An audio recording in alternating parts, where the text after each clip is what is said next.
Welcome to our channel. Today we how to set up TensorFlow with SageMaker for scalable deep learning, detailed guide step by step clearly. Begin by logging into your AWS Management Console. Navigate to the Amazon SageMaker service. Once in SageMaker, create a new notebook instance. Choose a suitable name for your notebook instance. Select an instance type that meets your deep learning requirements.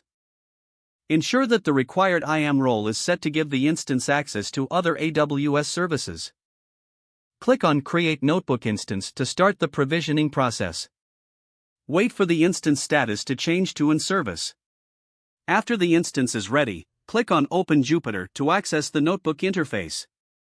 In the Jupyter environment, create a new Python 3 notebook. Next, you'll need to install TensorFlow within the notebook.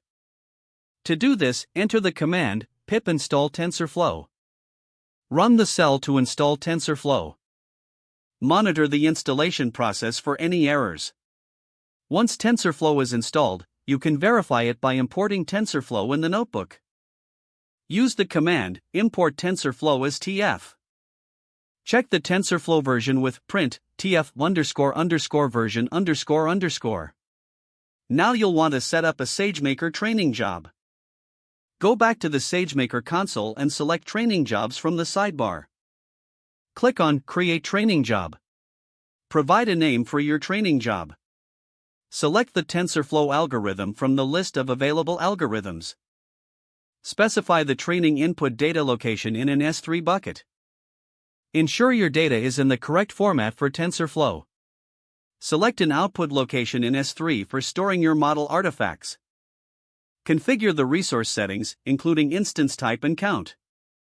Set hyperparameters for your TensorFlow model as needed. Define the role that has permissions to access your S3 data. Click Create Training Job to launch the training process. Monitor the training job status until it indicates completion. Don't forget to like this video and subscribe to our channel for more step-by-step tech guides.